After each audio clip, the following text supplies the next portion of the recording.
Hi everyone, back for another video. Now, as you know, I don't put out these videos all the time. I only put them out when I think that there's something important to say.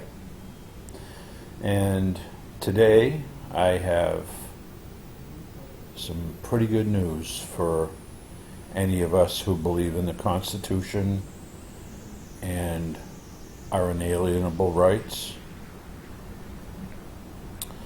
The Supreme Court has just put down a decision on what is called the common law grand jury. Now I'm just going to read a little bit of this to you so that you get a vague idea of what this is about. And the article goes, in a stunning 6-3 decision, Justice Antonin Scalia, writing for the majority, confirmed that the American grand jury is neither part of the judicial branch, the executive branch, nor is it part of the legislative branch of the government, but instead it belongs to the people. It is in effect a fourth branch of government, governed and administered to directly on behalf of the American people, and its authority emanates from the Bill of Rights. The following extracts from the court's 1992 decision. It is a constitutional fixture in its own right. The Fifth Amendment demands a traditional, functional, common law grand jury. The jury is an institution separate from the courts. The courts do not preside over the functioning of the common law grand jury. The courts have no supervisory, judicial authority, or anything else over the common law grand jury. The grand jury belongs to no branch of the institutional government, serving as a kind of buffer or referee between the government and the people.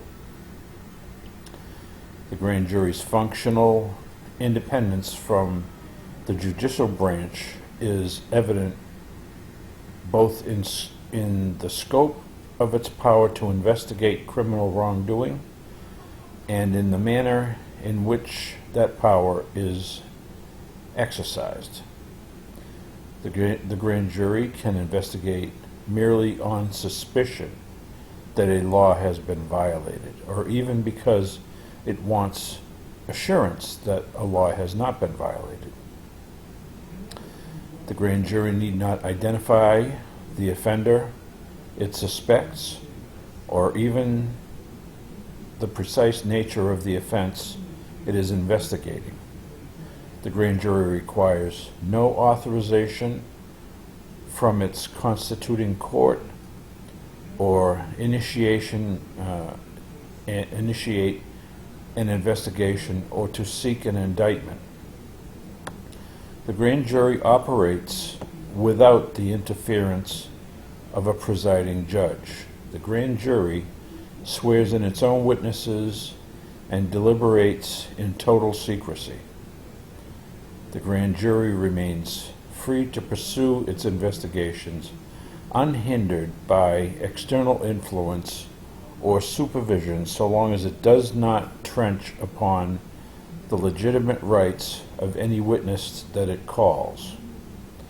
The Fifth Amendment's constitutional guarantee presupposes an investigative body acting independently of either prosecuting attorney or judge.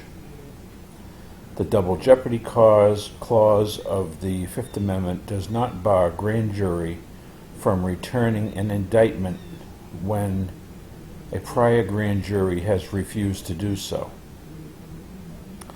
The Sixth Amendment right to counsel does not attach when an individual is summoned to appear before a grand jury, even if he is the subject of the investigation. It would run counter to the whole history of the grand jury institution to permit an indictment to be challenged on the ground that there was incompetent, inadequate evidence before the grand jury. In summary, the common law grand jury is an unalienable right of the people, a fourth branch of the government created and administered directly by and on behalf of the people. It is a separate entity from the courts, functioning by its own will above the government, serving as a referee between the two. Now, you may hear that, and even if you have a little bit of commercial knowledge, you may not fully understand what that means. Let's just take a real grand jury that exists now, okay? First of all, the grand jury is supposed to be autonomous. It's supposed to act on its own. Even the grand jury that the state, that our states have now, and every county has one, they are controlled by the prosecutors. The prosecutors tell the grand jury what they're going to do and what they're not going to do. This is not how this country was set up, okay? It's just not. The grand juries are supposed to act on their own. But somehow, the political characters that run our courts and so forth and so on have managed to gain control of these grand juries and do with them as they please. Well, that's not how it's supposed to be. Now, the same thing happens when a judge addresses a jury. The jury is a free entity all by itself. It's not supposed to be asking the judge anything.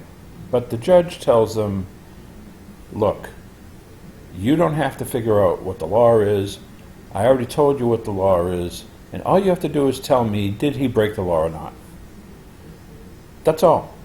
That's what the judge does. So they have captured our juries.